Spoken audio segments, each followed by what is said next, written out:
Hi guys, నేను మీ ఫేర్ రివర్. సెకండ్ ఎపిసోడ్ అప్డేట్ ఏమంటే, సెకండ్ ఎపిసోడ్లో స్టార్టింగ్ మణికంఠకి ఓంకి మధ్య కన్వర్జేషన్లో ఓం కరెక్ట్ అనిపిస్తాడు. తర్వాత మణికంఠను నిఖిల్కి మధ్యలో కన్వర్జేషన్ జరుగుతుంది. అందులో అందరు హౌస్ మేట్స్ మణికంఠకి ఆపోజిట్ అవుతారు. అప్పుడు మణికంఠనే జెన్యూన్ మాట్లాడుతున్నాడు అని అనిపిస్తుంది. ఇంకా నెక్స్ట్ దాని తర్వాత హౌస్కి ఈసారి కెప్టెన్ ఉన్నాడు. కెప్టెన్ ప్లేస్లో సంథింగ్ చీఫ్ లాగా పెట్టారు. అందులో ముగ్గురు చీఫ్స్ అనేవి ఉంటారు. దాంట్లో రెండు గేమ్స్ చేశారు. ఫస్ట్ గేమ్లో వచ్చేసి నిఖిల్ గెలుస్తారు రోప్ గేమ్లో. ఆ రోప్ గేమ్లో వచ్చేసి నేను ఎస్టర్డే రివ్యూలో వచ్చేసి మీకు అందరికీ చెప్పాను స్ట్రాంగ్ 5 కంటెస్టెంట్స్ నాకు అనిపిస్తున్న వారెవరని. ఆ రోప్ గేమ్లో మీరు వెళ్ళి చూడొచ్చు నా ఫస్ట్ డే రివ్యూ వీడియో. అందులో నేను ఎవరి పేర్లు అయితే తీసుకున్నానో ఆ రోప్ గేమ్లో లాస్ట్ వరకు ఆ 5 మెంబర్సే స్ట్రాంగ్గా స్టే అయ్యారు.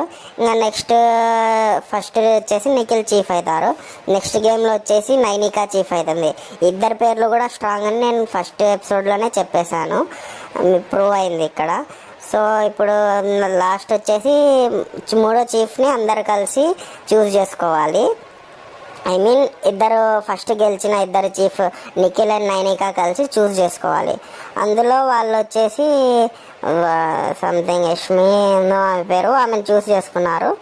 ఇక్కడ నబీల్ ఆఫ్రిదిని చూస్ చేసుకోవాల్సిందని నాకు అనిపించింది. బికాజ్ అతను ఎవరితో గొడవ పడలేదు, గేమ్స్ బాగా ఆడుతున్నాడు, అందరితో కలిసిమెలిసి ఉంటున్నాడు. బట్ ఇది వాళ్ళ డెసిజన్.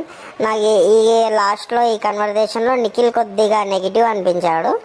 సో నబీల్ ఆఫ్రిది ఒక పాజిటివ్ వైబ్ తీసుకుంటున్నారు ఆడియన్స్ నుంచి. నెక్స్ట్ నాకు తెలిసి నబీల్ ఆఫ్రిది టాప్లో ఉండబోతాడు అని అనుకుంటున్నా.